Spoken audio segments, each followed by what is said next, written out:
Alam mo ba kung bakit may employees na hindi nagsasabi ng problema sa managers nila?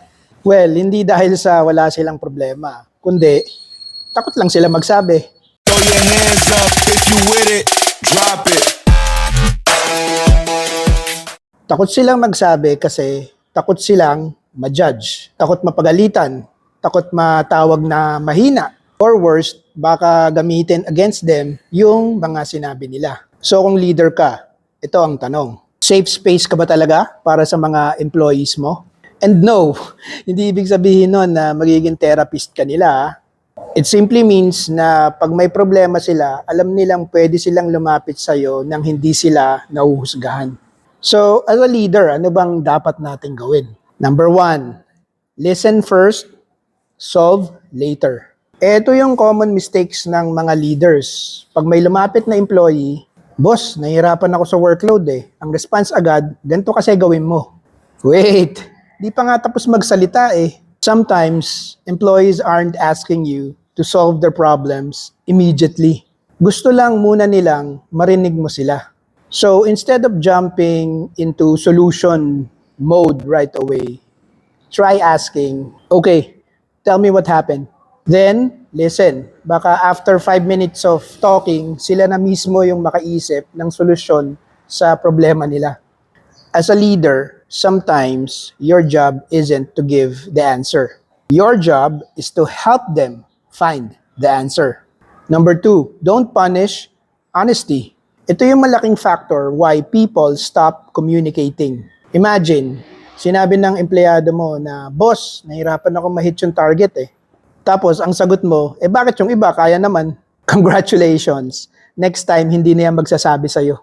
And that's dangerous because you want your employees to tell you their problems habang maliit pa ito. Hindi yung malalaman mo na lang nung bumaksak na yung performance at nagsasubmit na ng resignation letter yung empleyado mo. Alam mo, papi, you don't have to agree with everything they say, but you should make it safe for them to tell you the truth. You can say, thanks for telling me. Let's figure out what we can do about it.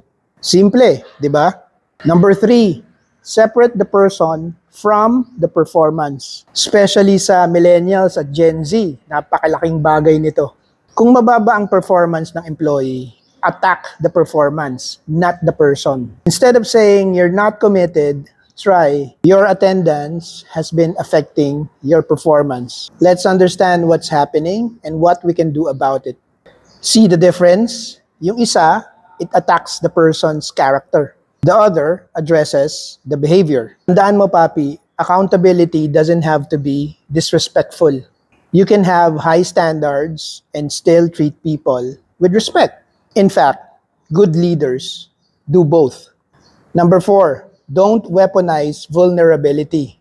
Ito siguro yung pinaka-importante. Kapag may employee na nag-open up sa'yo ng something personal, don't use the information later just to win an argument. Kasi once they realize, ay, ginagamit pala against me yung sinabi ko, tapos na. Trust is gone. And once trust is gone, papi, kahit gaano ka kagaling na manager, hindi sila magiging open sa'yo. Number 5, syempre, be consistent. Hindi safe space ang manager na mabait sa'yo today. Tapos bukas, depende sa mood. If employees don't know which version of you they're going to get, they will always be careful around you. Hindi naman kailangan maging overly friendly. You don't have to be everyone's best friend. Just be predictable. Fair treatment, clear expectations, respectful communication. And kapag may mistake, coach them. Kapag may achievement, recognize them. Kapag may problema, syempre, listen. At the end of the day, being a safe space doesn't mean removing accountability. It means creating an environment where people can say, boss, may problema ako. Instead of thinking, naku, lagot ako. Dapat ang nasa isip nila is, okay, we can talk about this. Kasi ito yung real leadership lesson. People don't need a perfect boss. What they need is a boss they can trust. And sometimes, the best thing that you can give your employee is not another coaching session. It's the confidence that they can tell you the truth. Yun lang. Thanks for watching mga papi. Subscribe for more. Till the next Budol. Peace.